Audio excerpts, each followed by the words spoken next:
Hello friends, तो आज हम लोग बात करने वाले हैं सिंपल फ्रैक्शन प्रॉब्लम के बारे में, या फिर यूं कहें फ्रैक्शन टू डेसिमल कन्वर्टर के बारे में।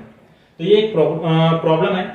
प्रॉब्लम क्या है? बेसिकली सबसे पहले तो प्रॉब्लम को समझ लेते हैं, जो कि इंटरव्यू में जनरली क्वेश्चन पूछा जाता है इस तरह का कि हमारे पास दो वैल्यू दी हुई है, for example 5 and 2, numerator and denominator. तो हमें करना क्या है? हमें फाइंड आउट करना है 5 डिवाइड बाई 2 करेंगे तो क्या वैल्यू आ जाएगी? 2.5 आ जाएगा। तो हमें ये वैल्यू फाइंड आउट करके रखनी है। अब यहाँ पे अगर इतनी सिंपल सी वैल्यू होती तो हम सिंपली इसको यूज कर लेते। अब यहाँ पे थोड़ा सा और ट्रिकी हो जाता है। जैसे यहाँ पे अगर हम लोग बात करें 4 और 2 दिया हुआ है तो इसकी वैल्यू आ जाएगी 4 डिवाइड बाई 2 कितना आ जाएगा? 2 आ जाएगा। तो 2 हमारा आंसर हो जाएगा। यहाँ पे 2.5 हमारा आंसर हो जाएगा। लेकिन प्रॉब्लम कब आती है? जब 2,3 दिया है। इन दैट केस 2/3 क्या आ जाएगा? वैसे अगर हम लोग कैलकुलेट करें तो 0.66666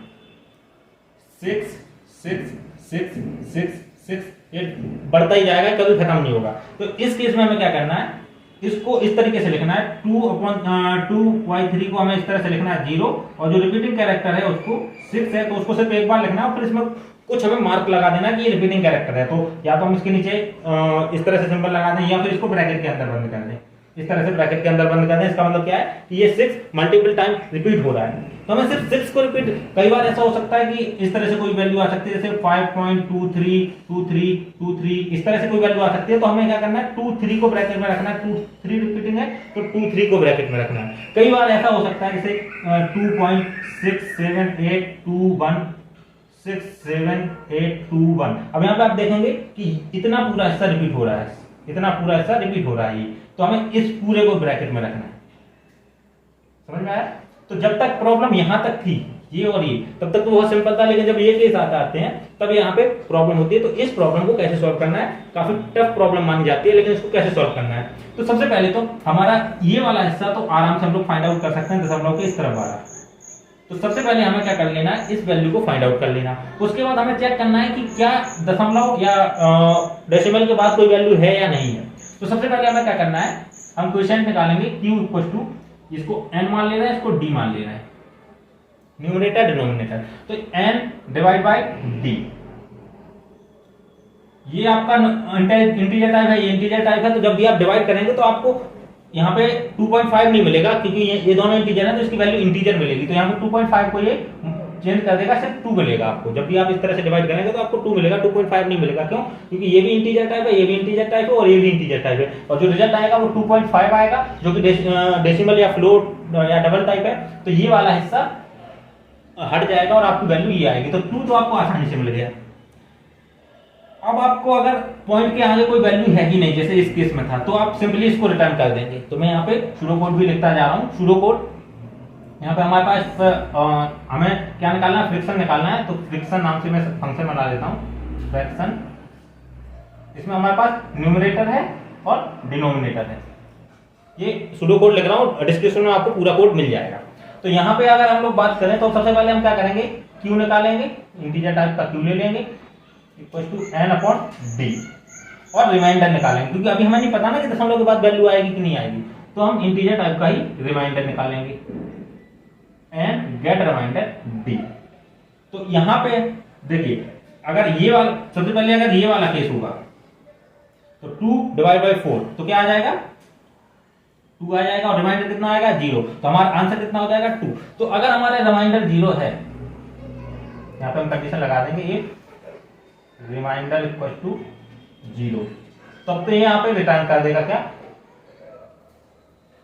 हमारा क्यू ही हमारा आंसर हो जाएगा। क्यू को हमारा रिटर्न कर देगा, क्यू को हमारा रिटर्न कर देगा। अदरवाइज हमें स्ट्रिंग फॉर्म में वैल्यू देनी है। तो अगर यूं कहें कि हमें एक वैल्यू जो भी आएगी वो एज अ स्ट्रिंग देनी है, क्योंकि हमें जब इसको रखेंगे तो ये इस तरह से हम सिंबल लगाते हैं तो ये स्ट्रिंग में कन्वर्ट करना होता है। तो यहाँ पे सबसे पहले तो डाउट ये आता है कि हम जब डायरेक्ट आंसर रिटर्न कर सकते हैं तो स्ट्रिंग में क्यों कन्वर्ट करते हैं? तो स्ट्रिंग में कन्वर्ट करने का रीजन है ये, जो हमें ये पैरेंथेसिस लगाने हैं। तो ये इंटीजर टाइप में या फिर फ्लोट टाइप में तो पैरेंथेसिस लग नहीं सकते, इसके लिए हमें इसको स्ट्रिंग में कन्वर्ट करना होता है। तो यहाँ पे हम चाहें तो यहाँ पे इसको ना लिख के यहाँ पे पहले इसको स्ट्रिंग में कन्वर्ट कर सकते हैं। स्ट्रिंग आंसर मैं लिख देता हूं, आंसर इक्वल टू स्ट्रिंग में कन्वर्ट करने के मल्टीपल मेथड होते हैं, तो आप डायरेक्टली नंबर को स्ट्रिंग में कन्वर्ट कर सकते हैं। कई जगह पे तो डायरेक्टली नंबर ही स्ट्रिंग में कन्वर्ट हो जाता है, डायरेक्ट आप वैल्यू रख देंगे तो स्ट्रिंग में चला जाता है। डिफरेंट डिफरेंट प्रोग्रामिंग लैंग्वेज के ऊपर होता है। तो मैं यहाँ पे मान लीजिए C++ में अगर यूज करूँ तो टू स्ट्रिंग नाम से एक फंक्शन होता है,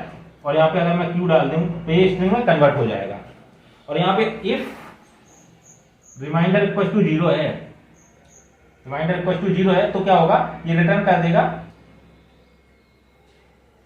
आंसर, और ये हमारा प्रॉब्लम सॉल्व हो जाएगा। लेकिन अगर ये रिमाइंडर नहीं 0 नहीं है, तो जैसे हम 5 के केस में है तो मैं 5 को मैन्युअली डिवाइड कर देता हूँ, 5 डिवाइड बाई 2। तो अगर मैं डिवाइड करता हूँ तो 2 4 यहाँ आ जाएगा, यहाँ पे 1 बचेगा, है ना, 1 बचेगा तो यहाँ पे पॉइंट लग जाएगा और यहाँ पे 0 बढ़ जाएगा, यानी कि रिमाइंडर जो बच रहा था उसमें 0 बढ़ जाएगा। तो यहाँ पे कितना आ जाएगा 5, यहाँ पे 10, यहाँ पे 0 और 0, यहाँ पे कैंसिल हो जाएगा, यानी कि ये जब रिमाइंडर यहाँ पे 0 आ जाएगा तो ये फिनिश हो जाएगा। अब हमें दूसरा केस यहाँ पे देखते हैं, 2 डिवाइड बाई 3। इस केस में क्या होगा, सबसे पहले 0, तो जैसे 0 लगाएंगे यहाँ पे 0 बढ़ जाएगा, दशमलव लगाएंगे 0 बढ़ जाएगा, 3 6 तो यहाँ पे 18, फिर यहाँ पे क्या बचा 2, तो फिर से यहाँ पे 0 बढ़ जाएगा, तो यहाँ पे फिर से 6, फिर यहाँ पे 18, यहाँ पे रिमाइंडर 2। तो ये रिपीट कब हो रहा है, रिपीट तभी हो रहा है जब हमारा रिमाइंडर रिपीट हो रहा है, जब हमारा रिमाइंडर रिपीट हो रहा है तभी ये वैल्यू रिपीट हो रही है। तो बस हमें यहाँ पे ये ध्यान रखना है कि अगर हमारा रिमाइंडर रिपीट होता है तो हमारा ये ब्रैकेट वाला कॉन्सेप्ट आएगा। अगर रिमाइंडर रिपीट ही नहीं होता, डायरेक्ट 0 आ जाता है, तो उस केस में भी हमें कुछ नहीं करना। तो यहाँ पे अगर हम बात करें तो इसको अगर हम इस हिस्से को जहाँ पे रिमाइंडर रिपीट, कोई नंबर रिपीट नहीं हो रहा है, उस केस को हैंडल करते हैं। पहले तो वो केस हैंडल हो गया जहाँ पे मतलब दशमलव में कोई वैल्यू आ ही नहीं रही, डायरेक्टली डिवाइड हो जा रहा है, तो वो केस हैंडल हो गया। अब ऐसी कोई वैल्यू जहां पे रिमाइंडर आएगा, यानी कि दशमलव वैल्यू आएगी, तो उस केस को कैसे सॉल्व करना है, तो उसके लिए हमें क्या करना है, while remainder is not equal to 0, मतलब कि रिमाइंडर 0 नहीं है तो क्या होगा, डेसिमल में वैल्यू जाएगी। तो या फिर यहाँ पे मैं इफ कंडीशन ही लगा देता हूं, या फिर यहाँ पे इफ लगाए एल्स लगा देता हूं। एल्स का मतलब क्या है कि ये रिमाइंडर 0 नहीं है, रिमाइंडर 0 है तो ये रिटर्न कर देगा, अदरवाइज ये नीचे आएगा। तो इस केस में क्या है, रिमाइंडर 0 नहीं मतलब दशमलव लगेगा। चूंकि ये स्ट्रिंग में मैंने कन्वर्ट किया रिजल्ट को, तो इसमें हम कॉन्कैटिनेट कर सकते हैं। तो यहाँ पे हम लिख सकते हैं ANS आंसर इक्वल टू, या फिर इसको इस तरह से भी लिखते हैं प्लस इक्वल टू, या इसको शॉर्ट सीधे सीधे सिंपल फॉर्म में लिखें तो इसका मतलब होता है ANS प्लस, और यहाँ पे मैंने डॉट को कॉन्कैटिनेट कर दिया, डॉट को ऐड कर दिया। तो अभी आंसर अगर 2 था तो अब आंसर क्या होगा 2 पॉइंट। क्यों, हमें पता है रिमाइंडर 0 नहीं है, मतलब पॉइंट में आंसर आएगा। अब हम यहाँ पे केस लगाएंगे व्हाइल, क्योंकि हमें ये रिमाइंडर को तब तक डिवाइड करना है जब तक रिमाइंडर 0 ना आ जाए। तो जैसे यहाँ पे 1 बचा था तो 0 बढ़ा के, यानी कि 0 बढ़ाने का मतलब क्या है, हमने 10 से मल्टीप्लाई कर दिया तो 0 बढ़ जाता है। जैसे 5 लिखा है, इसको अगर हम 10 से मल्टीप्लाई कर दें तो क्या हो जाएगा 15, 0 बढ़ जाता है। अगर 6 लिखा है तो इसको मल्टीप्लाई कर दें 10 से तो 0 बढ़ जाता है। तो हमें 0 बढ़ाना है, जैसे यहाँ पे 0 बढ़ाया था तो 0 कैसे बढ़ेगा, उसका लॉजिक क्या है, 10 से मल्टीप्लाई करना है। तो while remainder is not equal to 0, जब तक ये रिमाइंडर 0 नहीं हो जाता। जैसे यहाँ पे इस केस में देखें तो यहाँ पे 2 आया था, 0 नहीं हुआ, फिर से 0 बढ़ा दिया, 2 आया, फिर ये 0 तो नहीं है, फिर से हम 0 बढ़ा देंगे। तो ये कब तक करते रहना, जब तक रिमाइंडर 0 नहीं हो जाता। तो यहाँ पे करना क्या है, करना ये है कि हमें रिमाइंडर को कैसे बदलना है, remainder equal to remainder into 10, तो ये नई वैल्यू आ जाएगी। अब हमें क्या करना है, अब हमें 2.5 निकालना है। ये 10 तो हो गया, हम क्या करते हैं फिर इसको डिवाइड करते हैं। तो हमें फिर से क्वेश्चन निकालना है q इक्वल टू, अब यहाँ पे n/d नहीं करना है, d ये तो रहेगा, लेकिन ये वैल्यू नहीं लेनी है, हमें रिमाइंडर वाली वैल्यू लेनी है। तो रिमाइंडर में 10 से मल्टीप्लाई किया ना, वो वैल्यू लेनी है। तो यहाँ पे क्या आ जाएगा, रिमाइंडर डिवाइड बाई d। अगर आपको समझ में नहीं आ रहा तो अभी मैं सारा का सारा कोड लिखने के बाद दोबारा इसको डिटेल में एक्सप्लेन करूंगा। यहाँ पे अगली बार फिर से रिमाइंडर निकाल लेंगे, रिमाइंडर आ जाएगा रिमाइंडर गेट रिमाइंडर डी, यानी कि इसको फिर से डिवाइड करने के बाद जो रिमाइंडर आएगा। लेकिन ये जो वैल्यू आई है, ये 0.5 आया, इसको हमें आंसर में ऐड करना है। तो ये आ जाएगा आंसर प्लस इक्वल टू, और यहाँ पे देखिए ये वैल्यू किसमें आई है, इंटीजर टाइप है। क्यों, क्या है, इंटीजर टाइप है, तो इसको फिर से टू स्ट्रिंग में कन्वर्ट करना है, टू स्ट्रिंग, और यहाँ पे क्यू लिख दिया है। तो ये ऐड हो गया। ये कब तक चलता रहेगा, जब तक रिमाइंडर 0 नहीं हो जाता। जब तक रिमाइंडर 0 नहीं हो जाता, जैसे रिमाइंडर 0 होगा तो ये जो वैल्यू आएगी वो कंप्लीटली यहाँ पे ऐड हो जाएगी और वो स्ट्रिंग में कन्वर्ट हो जाएगी। तो ये केस तो हैंडल हो गया। अब हम बात करते हैं इस केस की, जहां पे ये रिपीटिंग कैरेक्टर आने हैं। रिपीटिंग कैरेक्टर आने हैं तो हमें पता कैसे चलेगा कि ये रिपीट हो रहे हैं। तो मैंने जैसे कि आपको बताया रिपीटिंग कैरेक्टर कैसे पता चल रहा है, अगर हमारा रिमाइंडर ये यहाँ रिमाइंडर 2 बचा था, यहाँ भी 2 बचा, तो जब ये रिमाइंडर रिपीट होने लगे तो हमें पता चल जाता है कि वो हिस्सा रिपीट हो रहा है। फॉर एग्जाम्पल मैं एक और एग्जाम्पल ले लेता हूं यहाँ पे। अब हम यहाँ पे एक और एग्जाम्पल ले लेते हैं 22 और 7, 22/4। तो यहाँ पे मैं अगर 7 से डिवाइड करता हूँ 22 को, तो यहाँ पे हम करेंगे 3, 21, यहाँ पे 1 बचेगा। अब 1 रिमाइंडर बचा है तो यहाँ पे पॉइंट दशमलव लग जाएगा, ठीक है। अब यहाँ पे ये 0 बढ़ जाएगा तो ये हो जाएगा 10, 7 बन जाए 7, यहाँ पे बचेगा 3, फिर से यहाँ पे 0 बढ़ जाएगा तो 7, यहाँ पे आ जाएगा 28, फिर यहाँ बचेगा रिमाइंडर 2, तो यहाँ पे आ जाएगा 7, और यहाँ पे 0 बढ़ जाएगा तो यहाँ पे आ जाएगा 2, 14, 6, अब रिमाइंडर 6 बचा, फिर से 0 बढ़ जाएगा, यहाँ आ जाएगा 56, यहाँ पे बचेगा 4, अब यहाँ पे फिर से 0 बढ़ जाएगा, यहाँ पे आ जाएगा 5, तो यहाँ पे आ जाएगा 35, यहाँ पे 5 बचेगा रिमाइंडर, फिर यहाँ 0 बढ़ जाएगा और यहाँ पे 7, 7, 49, और यहाँ पे रिमाइंडर 1 आ जाएगा। तो देखिए यहाँ पे भी रिमाइंडर 1 आया था और यहाँ पे रिमाइंडर 1 आ गया। ये रिमाइंडर रिपीट हुआ तो देखिए अब इसके आगे सारी वैल्यू रिपीट होना शुरू हो जाएगी। जैसे यहाँ 0 बढ़ेगा तो यहाँ पे आ जाएगा 1, यहाँ पे आ जाएगा 7, फिर से यहाँ पे क्या वैल्यू बचेगी, यहाँ पे वैल्यू बचेगी 3 बचेगी, तो यहाँ पे फिर से 0 हो जाएगा, तो यहाँ पे 4, यहाँ पे 28, उसके बाद यहाँ पे रिमाइंडर फिर से 2 बचेगा, ठीक है, सेम रिपीट हो रहा है, एक वैल्यू 0 हो जाएगा, तो यहाँ पे 7, यहाँ पे आएगा 2 टाइम्स 14, यहाँ पे वैल्यू कितनी बचेगी, यहाँ पे मैं इसको यहाँ 6 बचेगी, तो मैं यहाँ पे 6 यहाँ पे लिख ले रहा हूँ, फिर से 0 हो जाएगा, फिर से यहाँ पे 7 से डिवाइड करेंगे तो 56 8 टाइम जाएगा, फिर यहाँ पे 4 बचेगा, ये 0 हो जाएगा, यहाँ पे 5 आएगा, यहाँ पे 35 हो जाएगा, यहाँ पे 5 बचेगा, फिर ये 0 बढ़ेगा तो 7 आएगा 49। तो आप देख रहे हैं कि ये वैल्यू पूरी रिपीट हो रही है, ये वैल्यू रिपीट हो रही है, देखिए ये पूरी वैल्यू रिपीट हो रही है। फिर यहाँ पे 1 बचेगा, तो रिपीट क्यों हो रही है, रिपीट तब हो रही है जब रिमाइंडर रिपीट हो रहा है। यहाँ पे 1 आया था, यहाँ पे 1 आया, इसी वजह से रिपीट हुआ है। तो जब तक 1 नहीं आता तब तक वैल्यू, जब तक रिमाइंडर सेम नहीं आता, दोबारा से रिमाइंडर नहीं आता, तो हमें ये रिमाइंडर कहीं याद रखना पड़ेगा, रिमेंबर रखना पड़ेगा कि 1 आया था, फिर 3 आया था, यहाँ पे देखिए 3 आया था, फिर यहाँ पे 2 आया था, फिर यहाँ पे 6 आया था, फिर यहाँ पे 4 आया था, फिर यहाँ पे 5 आया था, फिर यहाँ पे 1 आया था, फिर से 1 आया था, वो 1 पहले से अवेलेबल था, तो यानी कि इसके बीच में जो भी वैल्यू लिखी है वही रिपीट होगी। तो हमें यहीं तक जाना है, इसके आगे जाना ही नहीं है, बस इसको ब्रैकेट में बंद कर देना है। क्लियर है? इस एग्जाम्पल को मैं दोबारा एक्सप्लेन कर रहा हूँ क्योंकि इसी एग्जाम्पल से आगे का पूरा लॉजिक कंप्लीट होगा। तो यहाँ पे सारा का सारा लॉजिक, इस क्वेश्चन को अगर आपने समझ लिया तो पूरा का पूरा प्रोग्राम आपको समझ में आ जाएगा, क्योंकि ये तो बेसिक केस थे, ये तो हमें हैंडल करने ही करने हैं। अब देखिए मैं दोबारा लिख रहा हूँ, यहाँ पे आ गया 22 डिवाइड बाय 7 डिवाइड बाय 22।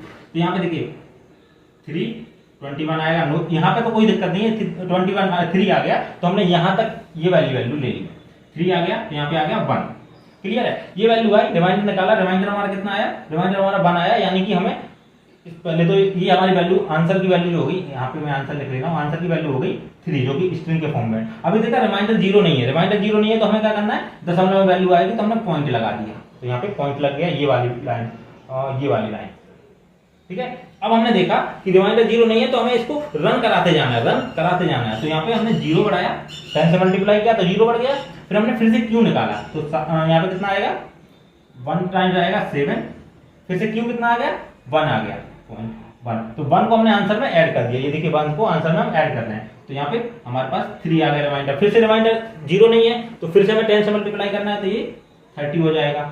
लेकिन हमें इस रिमाइंडर को भी, ये लॉजिक तो आपको समझ में आ गया था, इस रिमाइंडर को लिखते जाना, कहीं पे स्टोर करते जाना। हमने 1 को स्टोर कर दिया, तो 1 को स्टोर कर लिया, तो अब हमें पता है अब अगली बार रिमाइंडर कितना आया था, 3, इसको स्टोर करते जाना, सारे रिमाइंडर स्टोर करते जाना। अब यहाँ पे 3 आया, इसको डिवाइड करेंगे 4, 28, अब कितना बचा 2, अब रिमाइंडर 2 आया 2 भी 0 नहीं है, फिर से 10 से मल्टीप्लाई करेंगे 20 हो जाएगा, लेकिन हमें रिमाइंडर यहाँ पे स्टोर करते जाना है। अब ये लॉजिक हमें लिखना है स्टोर कैसे करना है और क्या करना है, ये बाकी लॉजिक तो मैं सेम इसी को रन करा रहा हूँ। अब यहाँ पे 14 आएगा, 2 टाइम्स जाएगा तो 2 हमारा यहाँ पे 4 भी ऐड होगा, अभी 4 आया था 4 ऐड किया, अब ये 2 आया 2 को ऐड किया, ये सारी वैल्यू यहाँ पे ऐड होती जाएगी इस फंक्शन के थ्रू, यहाँ ऐड हो रहे हैं ना। अब यहाँ पे कितना आया 6 आएगा रिमाइंडर, तो हमने यहाँ पे 6 को भी लिख लिया कि 6 हमारा रिमाइंडर आ रहा है। अब हमने यहाँ पे फिर से 10 से मल्टीप्लाई किया तो ये फिर से 60 हो गया। अब 7 का हम यहाँ पे देंगे तो यहाँ पे 8 टाइम्स जाएगा 56, यहाँ पे कितना बचेगा 4, तो यहाँ पे रिमाइंडर कितना आया 4, और ये 8 आया अगली बार क्वोशिएंट क्यू कितना आया 8, तो हम 8 को भी इसमें ऐड करते जाएंगे। तो हमारी सीधी सी बात है, हम वैल्यू कौन सी लिखते जाएंगे, यही वैल्यू हमारी यहाँ लिखनी है। तो हमने 3 को अलग से लिया था, फिर पॉइंट को यहाँ पे ऐड किया था, उसके बाद सारी वैल्यू एक करके हम ऐड करते जा रहे हैं, क्योंकि ये स्ट्रिंग के फॉर्म में, ये नंबर के फॉर्म में था, ये स्ट्रिंग के फॉर्म में यहाँ ऐड होता जा रहा है। तो 4 रिमाइंडर है, 4 को भी हमने अपने पास सेव करके रख लिया। अब फिर से यहाँ पे 10 से मल्टीप्लाई होगा तो ये 40 हो जाएगा, फिर 7 का मल्टीप्लाई 5 टाइम्स तो 35, रिमाइंडर कितना आया 5, तो हमने यहाँ 5 लिखा, और हमारी वैल्यू कितनी आई 5, क्वोशिएंट कितना आया 5, तो 5 को भी इसमें ऐड कर देंगे। उसके बाद क्या आएगा, ये फिर से 10 का मल्टीप्लाई होगा तो 50 हो जाएगा, फिर 7 का डिवाइड करेंगे तो 7 7 जा 49, 7 7 जा 49, और रिमाइंडर कितना आया 1 आया। ये 7 हमने पहले इसको ऐड कर दिया तो 7 इसमें ऐड हो गया, 7 ऐड होगा और रिमाइंडर आया 1। तो हमने रिमाइंडर जैसे यहाँ लिखने गए तो हमने देखा कि ये 1 तो हमारा पहले से अवेलेबल है, 1 हमारा पहले से अवेलेबल है, अभी 0 नहीं हुआ 1 हुआ, तो हमें यहाँ पे रुकना है और यहीं पे हमारा ब्रेक हो जाएगा। अब हमें करना क्या, हमें यहाँ ब्रेकेट लगाना है और यहाँ ब्रेकेट लगाना है, इतना पूरा हिस्सा रिपीट हो रहा होगा, इतना पूरा हिस्सा हमारा रिपीट हो रहा होगा, तभी तो ये आया। तो बस हमें यहाँ पे ब्रैकेट लगा देना है। लेकिन हमें ये भी पता करना है, हो सकता था कि 1 रिपीट ना होकर 3 आ जाता, तो हमें 1 रिपीट ना होकर 3 आता तो हमारा ब्रैकेट कहाँ से, यहाँ से स्टार्ट होता है, ये ध्यान रखना है। यहाँ पे तो 1 आया, यानी कि हमारा कई बार ऐसा होगा ना 5.2373737, यानी कि हमारा 2 रिपीट नहीं हो रहा, 373737 रिपीट हो रहा है, ऐसा भी हो सकता है कि, तो ये कब होगा, ये वाला 1 रिपीट नहीं होगा, ये 3 रिपीट होगा, तो ये वाला 1 छूट जाएगा तो ये वाला छूट जाएगा और ब्रैकेट यहाँ से लगेगा। ये आप कोड को ड्राई रन करा के आप देख सकते हैं, बट अभी मैंने जैसे बताया कि 1 यहाँ रिपीट हो रहा है तो ये इतने पूरे पे ब्रैकेट लगेगा। तो अब हमें ये ब्रैकेट वाला लॉजिक लगाना है, तो सबसे पहले तो हमें इस रिमाइंडर को सेव करना है, सेव करना है कहीं ना कहीं, तो ये लॉजिक हमारा नीचे खिसक जाएगा यहाँ पे। इसके पहले हम कंडीशन क्या लगाएंगे, यहाँ पे हम क्या करेंगे, कंडीशन हम लोग लगा लेंगे। तो यहाँ पे हम लोग इसको स्टोर कराना तो मैप में स्टोर करा देंगे। तो हम यहाँ पे क्या कर रहे हैं, व्हाइल के ऊपर, यहाँ पे व्हाइल से मैं अभी इसको, ये हमारा लॉजिक एज इट इज रहेगा यहाँ पे, इसके बीच में सबसे पहले तो हमें एक वैल्यू डिसाइड करनी होगी जहां पे हम इसको आसानी से फैच कर पाए। तो मैप में हम डायरेक्टली इसको एक्सेस कर सकते हैं। तो हम क्या करेंगे, यहाँ पे एक मैप बनाएंगे, मैप, उसमें डालेंगे क्या, इंटीजर, पहली वैल्यू कि कौन सा रिमाइंडर रिपीट हो रहा है, और दूसरी भी इंटीजर, इंटीजर मतलब कि किस जगह से रिपीट हो रहा है, जैसे यहाँ से रिपीट हो रहा है तो इसकी इंडेक्स डालेंगे, अगर यहाँ से रिपीट हो रहा है तो इसकी इंडेक्स डालेंगे। तो यहाँ पे दूसरा इंडेक्स के लिए तो इसको हम नाम दे देते हैं MP, ठीक है।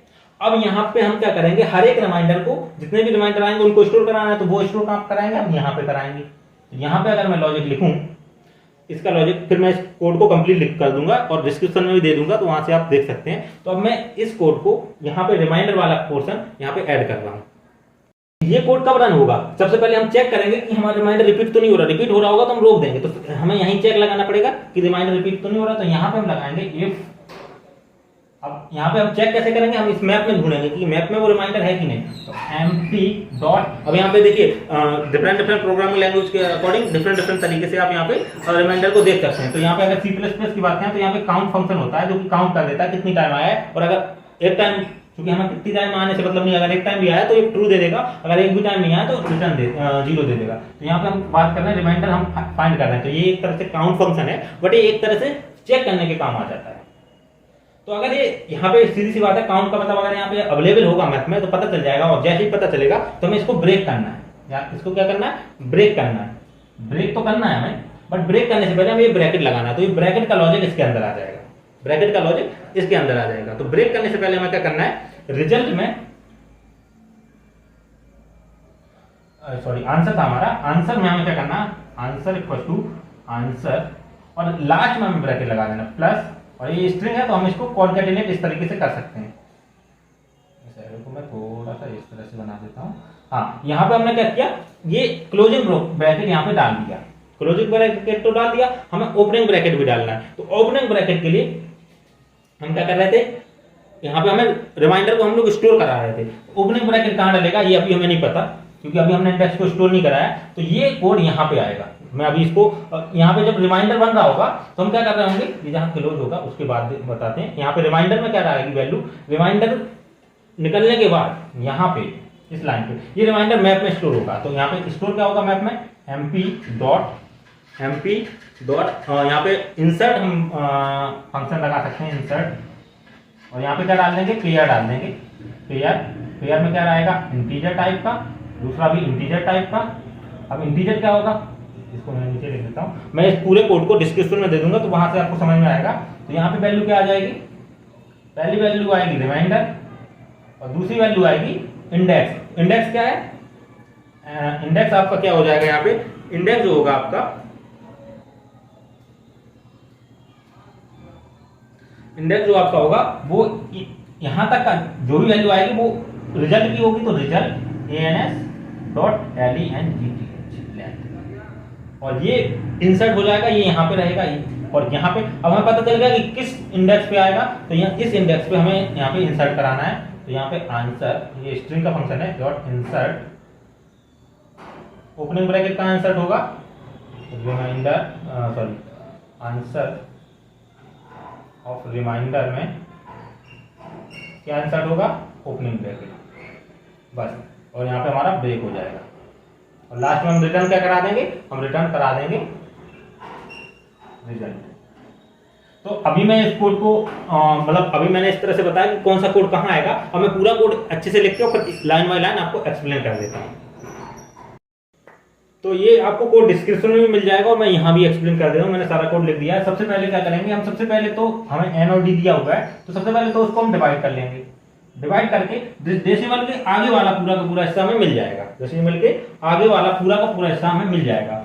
और हम एक रिमाइंडर निकालेंगे कि ये क्या डेसिमल में वैल्यू जाती है कि नहीं। अगर रिमाइंडर 0 आ गया तो यानी कि हमारी सारी की सारी वैल्यू डिवाइड हो गया, और जो भी वैल्यू आए डेसिमल के आगे ही वैल्यू आए, डेसिमल के बाद कोई वैल्यू नहीं है तो हम उसको रिटर्न करा देंगे। तो सबसे पहले हमने क्या किया, n/d निकाला और यहाँ पे रिमाइंडर चेक किया, रिमाइंडर अगर, और उसको हमने क्या किया, स्ट्रिंग में कन्वर्ट कर दिया क्योंकि हमें रिटर्न स्ट्रिंग करानी है। तो हमने सबसे पहले तो चेक किया क्या रिमाइंडर 0 है। अगर रिमाइंडर 0 है तो हमें उसको आगे कुछ नहीं करना, हमें जो भी आंसर आया था, जो भी हमारा क्यू की वैल्यू आई थी, क्यू की वैल्यू वही रिटर्न करा देनी है। लेकिन यहाँ पे हमें रिटर्न स्ट्रिंग फॉर्म में करानी, तो मैंने यहाँ पे स्ट्रिंग में पहले से कन्वर्ट कर लिया आंसर, तो मैंने रिटर्न आंसर करा दिया। क्लियर है।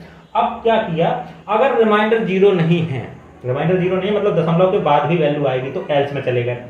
एल्स में चले गए तो यहाँ पे हमने क्या किया, सबसे पहला काम तो ये करना है कि दशमलव, क्योंकि ये स्ट्रिंग है तो हम डायरेक्टली दशमलव को ऐड करना पड़ेगा। तो आंसर में हमने क्या किया, आंसर प्लस दशमलव हमने ऐड कर दिया। जैसे हम यहाँ पे वैल्यू आई थी 3, तो 3 डेसिमल दशमलव तक, यहाँ तक हम वैल्यू पहुंच गए। अब हमने क्या किया, सबसे पहले अब हमें इसके बाद जितने भी वैल्यू है रिमाइंडर बचा है उसमें 0 बढ़ा के डिवाइड करते जाना है, वो रिजल्ट निकालना है। तो वो पोर्शन यहाँ पे हो रहा है, लेकिन उसके पहले हमें ये चेक करना है कि कहीं रिमाइंडर हमारा रिपीट तो नहीं हो रहा। उसके लिए हम पहले रिमाइंडर को स्टोर कराना होगा। तो उसके लिए हमने क्या किया, एक मैप डाटा स्ट्रक्चर लिया, मैप को लिया, तो अगर हम एरे लेते तो हमें उसमें ट्रैवर्स करना पड़ता फाइंड करने के लिए। मैप क्या है, ऑर्डर ऑफ 1 टाइम में ये फाइंड कर लेता है वैल्यू। तो हमने यहाँ पे मैप लिया जिसमें इंटीजर और इंटीजर, पहले इंटीजर में वो रिमाइंडर की वैल्यू जाएगी, जैसे यहाँ पे हम स्टोर करा दे 1 3 2 6 4 5 एंड 1। तो ये सारी सारी वैल्यू किस में जाएंगी, फर्स्ट वैल्यू में जाएगी। इनकी करस्पॉन्डिंग वैल्यू क्या जाएगी,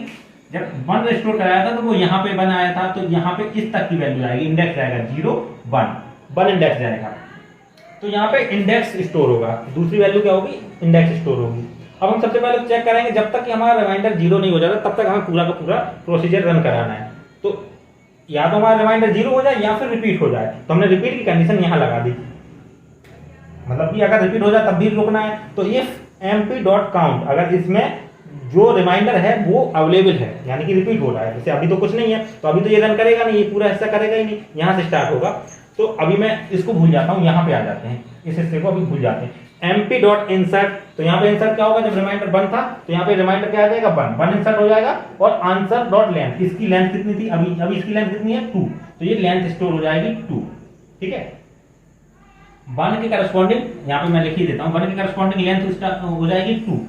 अब यहाँ पे नीचे आएगा, रिमाइंडर को देखेगा 10 से मल्टीप्लाई करेगा, 10 इसने मल्टीप्लाई किया, फिर उसके बाद इसने क्यू निकाला, क्यू कितना आ जाएगा यहाँ पे 1 आ जाएगा, तो 1 को क्या किया, रिमाइंडर निकाला अगली बार, 1 को यहाँ पे ऐड कर दिया, 1 को यहाँ पे ऐड कर दिया और रिमाइंडर निकाला, रिमाइंडर इस बार कितना आया, 3 आया, रिमाइंडर कितना आया, 3 आया, और इसने रिजल्ट में क्या किया, उसको ऐड कर दिया, रिजल्ट में 1 को ऐड कर दिया, ठीक है। उसके बाद यहाँ पे फिर से गया लूप में और फिर देखा कि क्या ये रिजल्ट 1 अवेलेबल है, 1 नहीं है, 1 मैप में अभी नहीं है, 1 रिपीट नहीं हुआ, 1 पहली बार आया था, अगली बार क्या आया, 3 आया, तो अगले रिमाइंडर को लेके गया, 3 को देखा, 3 क्या मैप में अवेलेबल है, 3 मैप में अवेलेबल नहीं है, तो ये 3 को मैप में, तो ये इफ वाली कंडीशन नहीं चलेगी, नीचे चला जाएगा, इंसर्ट कर देगा मैप में, फिर से क्या इंसर्ट कर देगा, रिमाइंडर, रिमाइंडर क्या है 3 और इसकी लेंथ, अब इसकी लेंथ क्या होगी, 2 से 3 हो गई, 1 2 3, अब लेंथ कितनी हो गई, 3, तो इसने 3 के आगे 3 इसका रिमाइंडर और 3 इसकी लेंथ है।